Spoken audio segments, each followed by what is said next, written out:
Everyone welcome back to my channel math steps. तो आज की सेशन में डिस्कस करेंगे क्वेश्चन नंबर 3 जो है एक्सरसाइज 8.2 का। क्वेश्चन है A B C D is a rectangle and P Q R and S are mid points of the sides A B C D and D A respectively so that the quadrilaterals P Q R S is a rhombus. Same काम हमने पहले वाले question में भी करा था, लेकिन वहाँ पे क्या करा था कि P Q R S is a rectangle show करना था।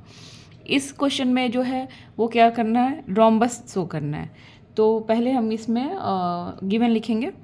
गिवन क्या लिखेंगे कि आपको क्या देख रखा है, A B C D is a rectangle, is a rectangle. अब हमें इसमें कुछ कंस्ट्रक्शंस करना होगा। कंस्ट्रक्शंस क्या करेंगे, जो डायगोनल है बी डी और ए सी को ज्वाइन करेंगे। तो यहाँ कंस्ट्रक्शंस लिखेंगे, join AC and BD। To proof क्या करना है, टू प्रूफ ये करना है कि जो ये PQRS है वो क्या है, एक रोम्बस है। तो यहाँ लिखेंगे PQRS is a rhombus.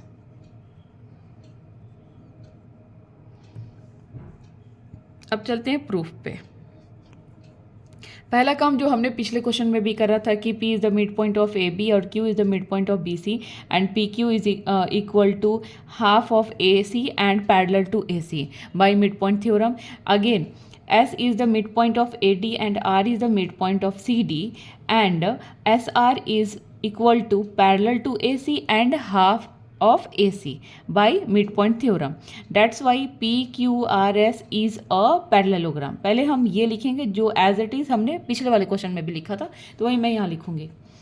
In triangle ABC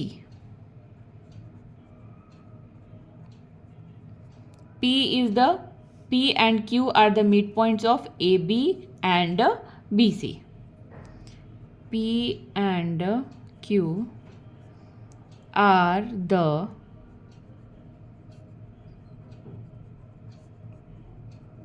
midpoints of AB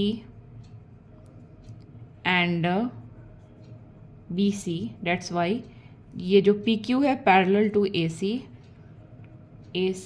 and PQ is equal to half of AC. Why? By midpoint theorem.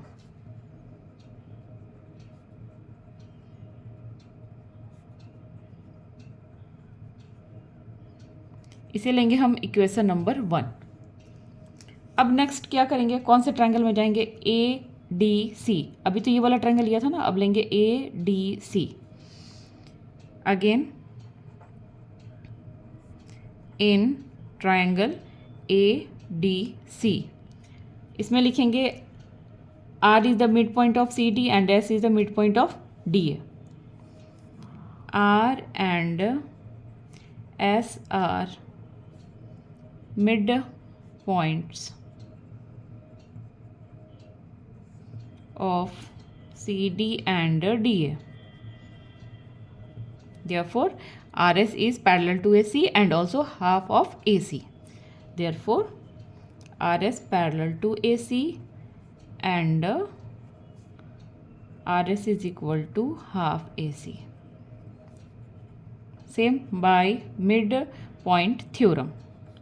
इसको लेंगे इक्वेशन नंबर 2।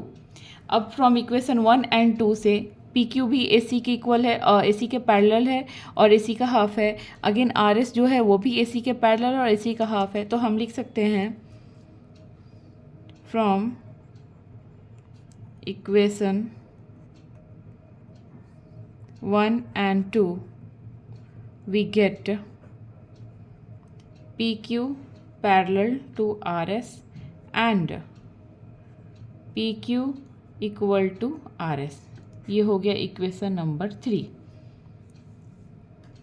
Therefore, जब PQ पैरेलल भी है और इक्वल भी है तो हम बोल सकते हैं PQRS is a parallelogram. That's why PQRS is a parallelogram. अब यहाँ लिखेंगे क्या, पी क्यू आर एस तो एक पैरेललोग्राम मिल गया। अब लिखेंगे जो ए डी है वो बी सी के इक्वल है, क्यों, क्योंकि ए बी सी डी जो है एक रेक्टेंगल, ये हमारे क्वेश्चन में ही दे रखा है। जब ए डी इक्वल टू है बी सी है के, तो इसका हाफ भी इक्वल हो सकता है। इसका हाफ क्या हो जाएगा, A S equal to B Q लिख सकते हैं। तो यहीं लिखेंगे A D equal to B C, तो इसका क्या हो जाएगा, हाफ। इसको ले लो इक्वेशन नंबर 4। मैं हर एक को इक्वेशन क्यों मान रही के चल रही हूँ, क्योंकि इस आगे हमें इसकी ज़रूरत पड़ेगी। अब half of A D equal to half of B C, ये भी इक्वल कर सकते हैं, दोनों साइड हमने हाफ से मल्टीप्लाई कर दिया। तो हाफ ऑफ ए डी और हाफ ऑफ बी सी क्या मिलेगा, ये ए एस और यहाँ पे B Q, A S equal to B Q. अब जो हमारा नेक्स्ट स्टेप होगा, वहाँ हमें किसी तरह पी क्यू को प्रूफ करना है आर एस के, पी एस के, ये पी क्यू इक्वल टू करना है पी एस के। अब इसके लिए क्या करेंगे, ये वाला यदि हम ट्रायंगल की बात करें और यहाँ इस वाले ट्रायंगल को यदि हम कन्ग्रुएंट प्रूफ कर दें, तो बाई सिटी से हम बोल सकते हैं P Q equal to P S by CT से। तो इन दोनों को कैसे कन्ग्रुएंट करें, एक तो A P equal to B P हो जाएगा, क्यों, P is the mid point of A B. दूसरा ए एस जो होगा इक्वल होगा बी क्यू के, क्योंकि जो जिसको हमने अभी जस्ट प्रूफ करा है। और ये जो होगा पी ए एस, यहाँ पे 90 डिग्री का एंगल बनेगा, क्योंकि एक रेक्टेंगल है। तो बाई सी पी से इसे, इन दोनों ट्रायंगल को हम कन्ग्रुएंट कर सकते हैं बाई एस ए एस से। उसी चीज़ को मैं यहाँ लिखूँगी, यहाँ लिखेंगे हम इन triangle A P S and triangle B P Q, क्या क्या होगा, A P equal to B P, A P equal to B P, because why, P is the mid point of, P is the mid point of A B. ये हो गया। Next step हमारा क्या होगा, A S जो equal to होगा B Q के, A S equal to B Q, क्यों, क्योंकि हमने इसके पहले ही प्रूफ करा था कि ए एस जो है बी क्यू के इक्वल है। तो इसी चीज़ को हम यहाँ लिखेंगे, A S equal to B Q proofed above, पहले हमने प्रूफ करा था।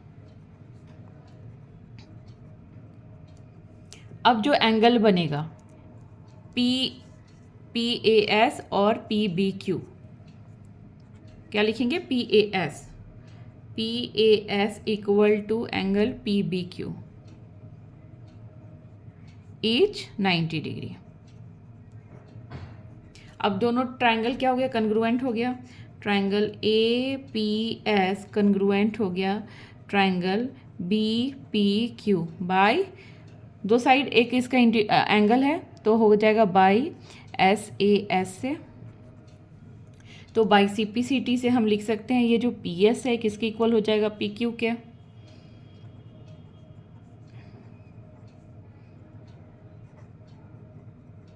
By C P C T, इसको लेंगे इक्वेशन नंबर 5। अब एक देखना, ये हम बोल रहे हैं कि ये दोनों आपस में इक्वल हैं, और इक्वेशन जो हमारा 3 है, पी क्यू इक्वल टू है आर एस के, मतलब ये पी क्यू किसके इक्वल बोल रहे हैं, इस आर एस के इक्वल बोल रहे हैं। मतलब कि हम बोल सकते हैं P Q R S is a rhombus, और रोम्बस क्या होता है, उसके चारों साइड्स आपस में क्या होते हैं, इक्वल होते हैं। तो हम यहाँ लिखेंगे from 3 and 5 we have PQRS is a rhombus। यही तो हमें प्रूफ करना था ना, बस यही प्रूफ करना था। आप लिख सकते हो आप प्रूफ्ड। काफ़ी इंपॉर्टेंट क्वेश्चन है, एग्जाम में भी आते हैं। चलो मिलते हैं नेक्स्ट क्लास में। यदि आपको वीडियो पसंद आया हो तो लाइक शेयर एंड सब्सक्राइब कर देना। Bye, thank you.